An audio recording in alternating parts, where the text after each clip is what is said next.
बिस्मिल्लाहिर्रहमानिर्रहीम। FSc mathematics first year. आज का हमारा लेक्चर है 78। चैप्टर नंबर हमने 3 स्टार्ट किया हुआ है।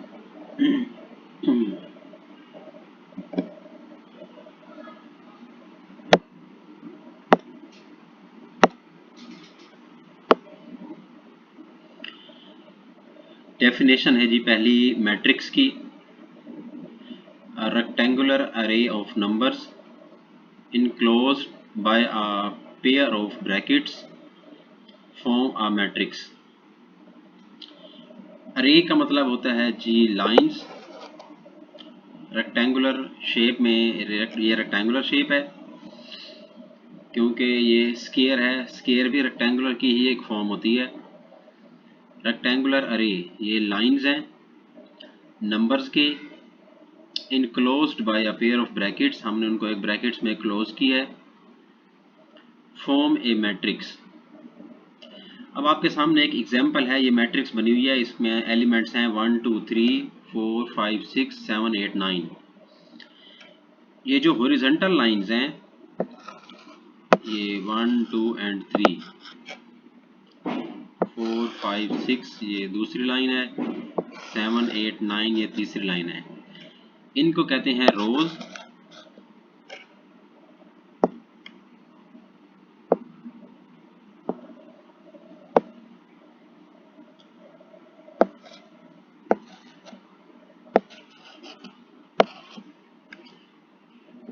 हम इसको दोबारा देखते हैं।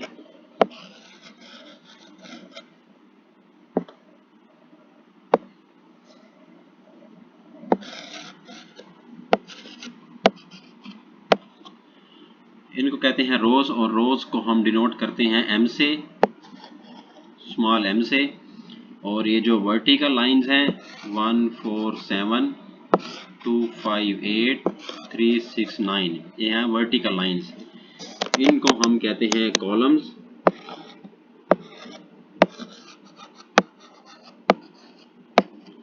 और इनको हम यूजुअली डिनोट करते हैं स्मॉल एन से। ठीक हो गया। नेक्स्ट है जी ऑर्डर ऑफ मैट्रिक्स। मैट्रिक्स का जो ऑर्डर होता है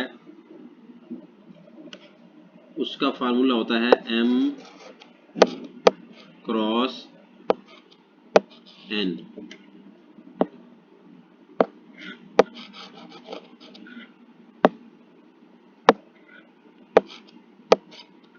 मैट्रिक्स का जो ऑर्डर होता है वो होता है m क्रॉस n। m का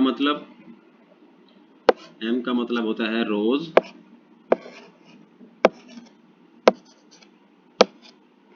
और n हम कहते हैं जी कॉलम्स को।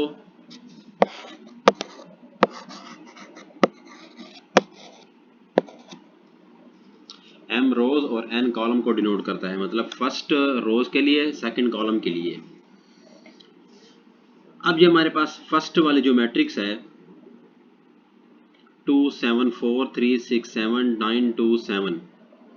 अब हम देखते हैं इसमें ऑर्डर क्या है। तो हम सबसे पहले देखेंगे इसमें रोज कितनी है, मतलब इसमें m जो है वो 3 है और n देखें तो n भी 3 है। तो इस मैट्रिक्स का, फर्स्ट वाली मैट्रिक्स का ऑर्डर क्या होगा? ऑर्डर इसका होगा 3 क्रॉस 3, 3 रोज 3 कॉलम, तो इसका ऑर्डर होगा 9। ऑर्डर का मतलब होता है कि number of elements in matrix. Matrix में एलिमेंट्स 9 है, 1 2 3। आप देख लें, इसको काउंट करें तो हमारे पास 9 बनते हैं। ठीक हो गया। और अगर हम इसको देखें तो ये कितने बाई कितने की मैट्रिक्स है? जो ये 3 बाई 3 की मैट्रिक्स है।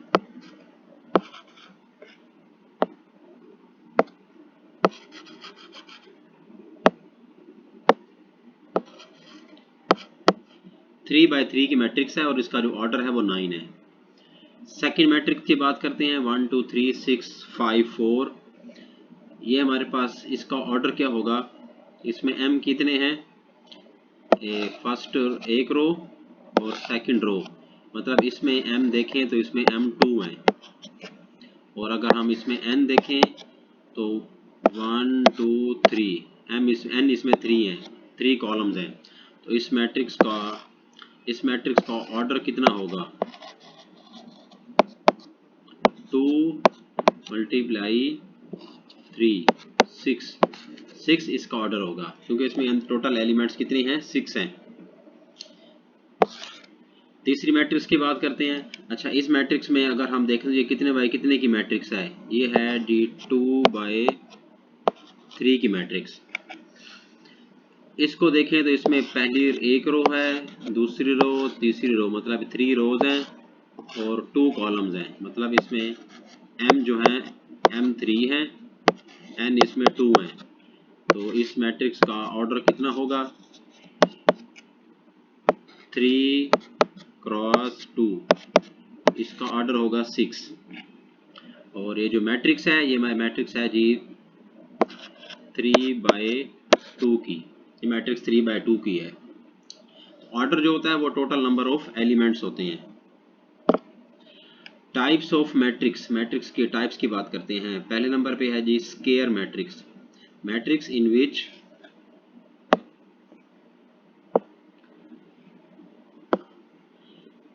इन which number of rows is equal to number of columns, rows और कॉलम की तादाद जिसमें क्या हो? बराबर होनी चाहिए, उसको कहते हैं स्क्वायर मैट्रिक्स। एग्जाम्पल इसकी बहुत तरह की हो सकती हैं। अब हम इसमें एक मैट्रिक्स बनाते हैं।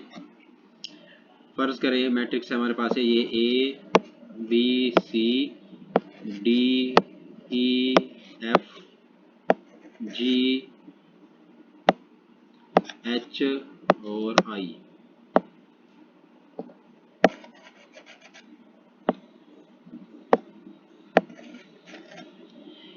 ठीक है, ये है 3/3 की मैट्रिक्स, 3 रोज 3 कॉलम्स, मतलब इक्वल है।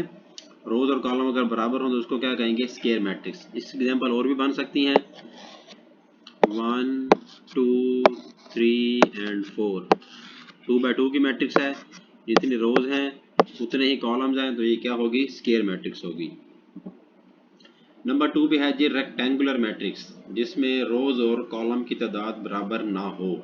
बहुत सारे एग्जांपल बन सकती हैं इसमें, 1 2 3 4 5 और 6।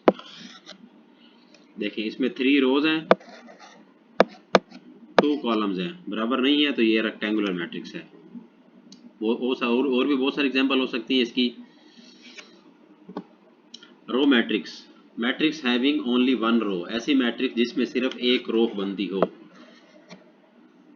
1 2 3 4, ये मैट्रिक्स है, इसमें सिर्फ एक ही रो है, सिर्फ एक रो है, मतलब m इसमें सिर्फ 1 है। जबकि कॉलम देखें तो 1 कॉलम 2 3 और ये 4, कॉलम इसमें 4 हैं, मतलब n इसमें जो है 4 है। जिसमें सिर्फ एक ही रो हो उसको कहते हैं रो मैट्रिक्स। ठीक हो गया, कॉलम जितने मर्जी हो। अच्छा, दूसरी बात, हमें पता है मैट्रिक्स का ऑर्डर क्या होगा। अब इस रो मैट्रिक्स का ऑर्डर क्या होगा? ऑर्डर हमें पता है मैट्रिक्स का क्या होता है। ऑर्डर होता है जी m क्रॉस n, ये मैट्रिक्स का ऑर्डर होता है। अब रो मैट्रिक्स का ऑर्डर क्या होगा? अब गौर करें, रो मैट्रिक्स का ऑर्डर क्या होगा? मैट्रिक्स का ऑर्डर तो m क्रॉस n होता है, रो मैट्रिक्स का ऑर्डर क्या होगा? m क्या होता है इसमें? m1 होता है। m को अगर हम 1 पुट कर दें,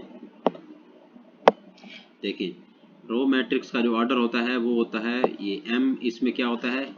m है 1, m को अगर हम 1 पुट कर दें इसमें,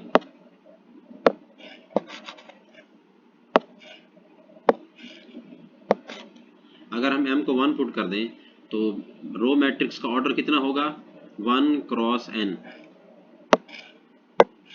ये आपने याद रखना है, रो मैट्रिक्स का ऑर्डर 1 क्रॉस n होता है। ठीक हो गया। कॉलम मैट्रिक्स की बात करते हैं। कॉलम मैट्रिक्स ऐसी मैट्रिक्स जिसमें सिर्फ एक ही कॉलम हो, जिसमें कॉलम सिर्फ एक ही होना चाहिए, A B C और D। अब गौर करें, इसमें ये रो 1 2 3 और ये 4 रोज़ हैं, मतलब m इसमें क्या है, m इसमें 4 है। ज़्यादा भी हो सकते हैं, कम भी हो सकते हैं। जबकि अगर हम कॉलम की बात कर रहे हैं तो कॉलम सिर्फ एक है इसमें, मतलब n इसमें 1 है। इस मैट्रिक्स का फिर ऑर्डर क्या होगा? मैट्रिक्स का ऑर्डर होता है m क्रॉस n, ये मैट्रिक्स का ऑर्डर होता है। जबकि कॉलम मैट्रिक्स के लिए फिक्स है कि n 1 होना चाहिए। कॉलम मैट्रिक्स के लिए n की जगह 1 होना चाहिए। तो हम क्या करेंगे फिर, अगर हम n को 1 पुट कर दें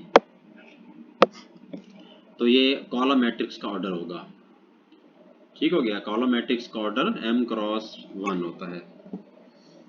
नंबर 5 पे है डायगोनल मैट्रिक्स। डायगोनल मैट्रिक्स क्या होती है? aij। पहले तो हम इसकी जर्नल फॉर्म को समझते हैं। देखें आप, इसकी जर्नल फॉर्म क्या होगी। मैं मैट्रिक्स बनाता हूँ इसमें a11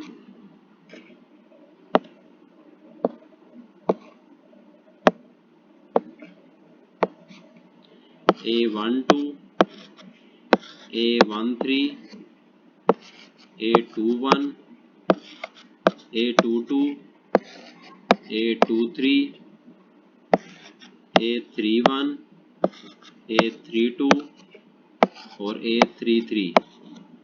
ये हमारे पास एक जनरल मैट्रिक्स है। हम इसको ऐसे भी लिख सकते हैं aij। फर्स्ट वाला इसमें फर्स्ट वाला जो है वो i को रिप्रेजेंट करेगा, सेकंड वाला j को रिप्रेजेंट करेगा। मतलब अगर आप देखें ना, ये फर्स्ट एलिमेंट इसमें a11 लिखा हुआ है। a11 का क्या मतलब बनता है? a11 का मतलब बनता है पहली रो और पहला कॉलम, पहली रो और पहला कॉलम। अब आप इस एलिमेंट को देखें, ये जो पहला वाला एलिमेंट है, इसमें 1 1 का मतलब क्या बनता है? ये एलिमेंट की पोजीशन बता रहा है। 1 1 ये बता रहा है कि ये जो एलिमेंट है ये पहली रो में भी है और पहले कॉलम में भी है। ये वाला जो एलिमेंट है ये पहली रो में भी आ रहा है और यही वाला एलिमेंट पहले कॉलम में भी है। a11 इसको इसलिए कहते हैं। सेकंड एलिमेंट की बात करते हैं तो इसमें लिखा हुआ है 1 2। ये जो डबल सबस्क्रिप्ट है ये पहला रो को रिप्रेजेंट करता है, दूसरा कॉलम को रिप्रेजेंट करता है। मतलब आपके सामने ये जो एलिमेंट है, ये जो i j लिखा हुआ है, ये जो i j लिखा हुआ है इसमें i रिप्रेजेंट करता है रो को, ये जो j लिखा हुआ है ये रिप्रेजेंट करता है कॉलम को, ये कॉलम को रिप्रेजेंट करता है। ठीक है, मतलब ये समझ लें कि ये जो लास्ट वाला एलिमेंट है, ये जो a33 है, मतलब ये तीसरी रो में भी आ रहा है और तीसरे कॉलम में भी आ रहा है। ठीक हो गया।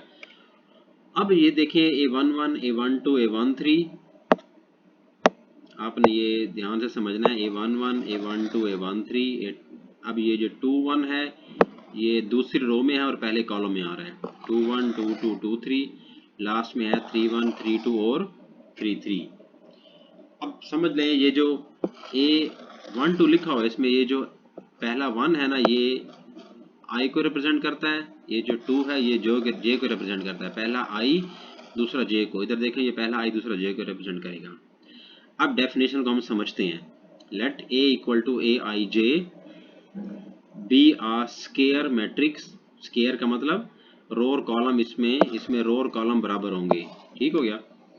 Square matrix of order n, कोई भी ऑर्डर हो सकता है। इसका जो ऑर्डर है इसका ऑर्डर 3/3 का है, इसका ऑर्डर 3/3 का है। 3 रो 3 कॉलम, मतलब 3 ऑर्डर है इसका। aij लिखा हुआ है aij equal to 0 for all i is not equal to j। लिखा हुआ है जहाँ पे i और j बराबर ना हो, जिस जगह पे i और j बराबर ना हो। i और j कहाँ बराबर नहीं है? एक यहाँ बराबर नहीं है, इसमें i 1 है j 2 है, बराबर नहीं है। इसमें भी बराबर नहीं है, i 1 है j 3 है। इसमें i 2 है j 1 है, इसमें i 2 है j 3 है। जहाँ जहाँ पर i और j बराबर नहीं है वहाँ पर आपने aij को 0 पुट करना है। मतलब वहाँ पर एलिमेंट 0 को, जहाँ i और j इक्वल ना हो वहाँ पर आप 0 करें। अभी हम 0 कर देते हैं। इस जगह पे आई और जे बराबर नहीं है तो हम इसको 0 कर देते हैं, इसको भी 0 कर देते हैं। यहाँ आई जे बराबर नहीं है, आई जे यहाँ बराबर नहीं है, इस जगह आई जे बराबर नहीं है, इस जगह बराबर नहीं है, इस जगह बराबर नहीं है। इस जगह हमने क्या करना है, 0 करना है, हम 0 कर देते हैं। ये भी 0 हो जाएगा, ये भी एलिमेंट भी 0, ये एलिमेंट भी 0, ये भी 0, ये भी 0 और ये भी 0 हो जाएगा। ठीक हो गया। और फिर आगे लिखा हुआ है जहाँ पर आई और जे जहाँ पर बराबर हैं, ये जो मेन डायगोनल है इसको कहते हैं मेन डायगोनल। मेन डायगोनल कहते हैं इसको, जहाँ पर आई और जे बराबर हों। देखिए यहाँ पर भी आई और जे 1 1 है, इधर भी आई और जे 2 2 है, इधर भी आई और जे 3 3 है, बराबर है। मेन डायगोनल पे आई और जे बराबर होते हैं। जहाँ बराबर है वहाँ पर 0 नहीं करना आपने। जिस जगह पे आई और जे इक्वल हैं वहाँ पर आपने 0 नहीं करना। अब देखें क्या लिखा हुआ है, एट लीस्ट 1, कम से कम एक 0 नहीं करना, बाकी 0 कर सकते हैं। अब हम क्या करेंगे, इनको हम 0 नहीं कर सकते, कम से कम एक नॉन 0 होना चाहिए। मतलब अगर मैं यहाँ पर 2 लिख दूँ, इधर 3 लिख दूँ, इधर 4 लिख दूँ, तो ये हमारे पास आ गई है एक डायगोनल मैट्रिक्स। ठीक हो गया, ये एक डायगोनल मैट्रिक्स है। अच्छा, अब हम इस एक को 0 भी कर सकते हैं, ये भी डायगोनल मैट्रिक्स है। मतलब मेन डायगोनल के अलावा, ये जो मेन डायगोनल है, इस मेन डायगोनल के अलावा बाकी ऊपर नीचे वाले सारे 0 ही होंगे। मेन डायगोनल के अलावा ऊपर और नीचे वाले ये सारे ये 0 ही होंगे। लेकिन बात हो रही है मेन डायगोनल की। मेन डायगोनल में कम से कम एक नॉन 0 होना चाहिए।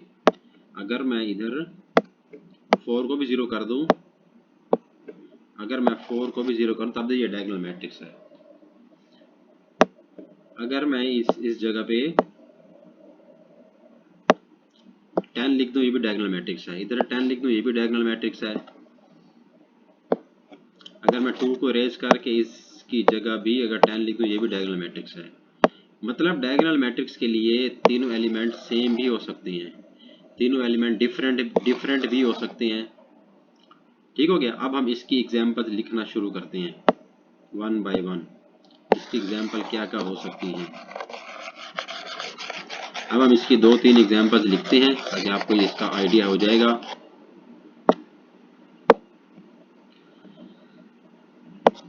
नंबर 1, पहली एग्जांपल डायगोनल की 1 0 0 0 2 0 0 0 3, ये डायगोनल मैट्रिक्स है। नंबर 2,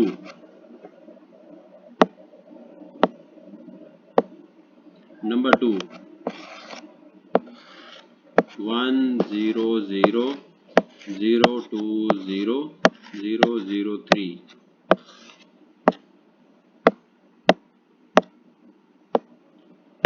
ये भी डायगोनल मैट्रिक्स है। ये सॉरी, मैं एक को मैं 0 कर देता हूँ, ये भी डायगोनल मैट्रिक्स है। नंबर 3, 1 0 0 0 0 0 0 0 0, ये भी एक डायगोनल मैट्रिक्स है। मतलब मेन डायगोनल में कोई एक नॉन 0 आ जाए तब भी डायगोनल मैट्रिक्स है। नेक्स्ट 2 0 0 0 2 0 0 0 2, ये भी एक डायगोनल मैट्रिक्स है। मतलब मेन डायगोनल में अगर सारे के सारे सेम आ जाएं तभी डायगोनल मैट्रिक्स है। नंबर 5, 1 0 0 0 1 0 0 0 1, ये भी एक डायगोनल मैट्रिक्स है। मतलब डायगोनल मैट्रिक्स में मेन डायगोनल के अलावा ऊपर और नीचे वाले सारे 0। मेन डायगोनल में डिफरेंट भी हो सकते हैं, एक 0 भी हो सकता है, 2 0 भी हो सकते हैं, सारे 0 नहीं करने, सेम भी हो सकते हैं। ये डायगोनल मैट्रिक्स है। नेक्स्ट है जी स्केलर मैट्रिक्स। स्केलर मैट्रिक्स के लिए क्या कंडीशन है, ये भी डायगोनल की तरह ही होती है, सिर्फ एक कंसेप्ट चेंज होगा। Scalar matrix of order n ए आई, पहली कंडीशन इसकी पहली कंडीशन जो है,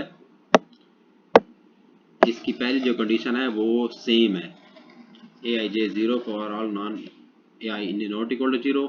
दूसरी कंडीशन का लिखा हुआ है कि के आना चाहिए, some non zero scalar equal to J. मतलब इसमें सिर्फ एक चेंजिंग होगी। इसकी एग्जांपल क्या बन सकती है, के 0 0 0 के 0 0 0 और के। इसमें के आना चाहिए मेन डायगोनल में। इसमें उसमें तो हम चेंज कर सकते हैं, इसमें चेंज नहीं करना आपने। के की जगह कोई भी कंडीशन लगा दें आप। दूसरी एग्जांपल क्या हो सकती है इसकी, 3 0 0 0 3 0 0 0 3। मतलब स्केलर के लिए मेन डायगोनल में जो भी एलिमेंट होगा सेम होगा, बाकी सारे जीरो होंगे। स्केलर के लिए एक कंडीशन है। यूनिट मैट्रिक्स की बात करते हैं, इसमें सिर्फ एक कंडीशन है, इसमें 1 होना चाहिए मेन डायगोनल में। 1 0 0 0 1 0 0 0 और 1। लेकिन इसके लिए नोटेशन होती है, इसको कहते हैं I3। यूनिट मैट्रिक्स का दूसरा नाम आइडेंटिटी मैट्रिक्स भी है, आइडेंटिटी भी इसको कह सकते हैं, आइडेंटिटी मैट्रिक्स भी इसको कह सकते हैं। इसके लिए क्या कंडीशन होती है, 1 0 0 0 1 0 0 0 1। इसको कहते हैं I3 क्योंकि ये 3/3 ऑर्डर की है, 3 रो 3 कॉलम। I2 भी हो सकते हैं इसी तरीके से। I2 क्या होगी, 1 0 0 1। ये यूनिट या आइडेंटिटी मैट्रिक्स है। लास्ट टाइप है इसकी जीरो मैट्रिक्स। जीरो मैट्रिक्स के लिए रेक्टेंगुलर और square matrix, whose all elements are zero. मतलब इसमें रो और कॉलम सेम हो या ना हो, लेकिन हर एलिमेंट क्या होना चाहिए, इसका जीरो। इसका दूसरा नाम भी है, हम इसको नल मैट्रिक्स भी कहते हैं, नल मैट्रिक्स।